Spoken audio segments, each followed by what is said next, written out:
Yeah, I think from the neutral perspective, it would have been a great game. Ideally, playing in the game, it wasn't great. Obviously, conceding 3 and scoring an own goal wasn't great. But I think in the end, I think we showed great character to get a point out of that.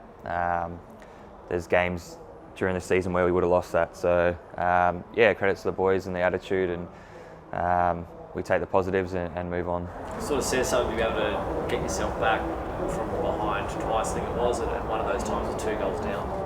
Yeah. Look, we know that when we're on, we're a great team. Very creative. We got very good players individually and collectively as well. I think once it clicks, we're very hard to beat. It's just getting that chemistry and putting, a solid performance together for 90 minutes, not just 45 or 60. There's 4 games to go. Obviously, it's very tight around the table, and I think you play 2 teams below you are in that sort of fixture list coming up.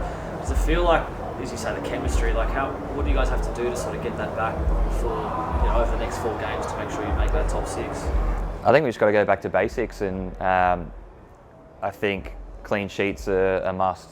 If we don't concede goals, we're more than likely going to score goals with the talent that we got in the team. So it's about defending. There's only been a couple of games this year where we've really rolled our sleeves up and worked hard for each other and kept a clean sheet. And it's not just on Redders, back 4, midfield.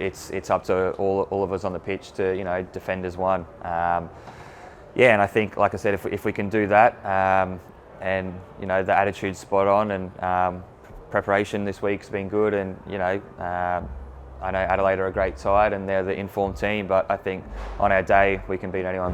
Does it feel like you're out of form? It's one point from 3 games. I think last week was a month ago. So, are you concerned by the form at the moment, or? Not really. I think I don't want to dwell on what's happened last month or so. Obviously, you got to look at games where you've lost or drawn and pick it apart and tactically think where you went wrong. But it's all about the next game. We'll take it one game at a time. And I know it's cliche, but we're in this position where we're fighting for finals, and that's on us as players to get the club into the finals where they belong. As you say, Adelaide's flying high. There's probably no better way to turn it around than to go down there and knock them off. Yeah, of course. It's a fantastic place to go, especially on a Friday night. They're the informed team. I think they're the best team all round in the competition. They score a lot of goals, as you've seen over the last couple of weeks. And yeah, it's going to be a great test. But I think if we can go there and get a result, it's huge for our confidence, and will put us in a good spot going to finals. A lot of big game players in the squad, obviously having played in the finals, and some of our overseas players playing big games. Friday night, Good Friday night, public holiday, Adelaide, there'll be a big crowd, you'd have thought. Does that inspire the boys to do well, do you think? Yeah, I think so. I think, as football players, you want to play in big games, you want to play in front of big crowds.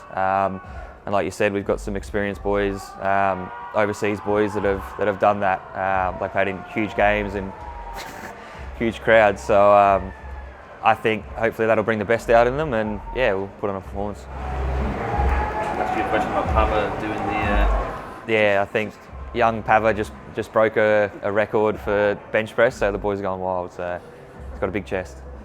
Doesn't sound like a lower morale, does it?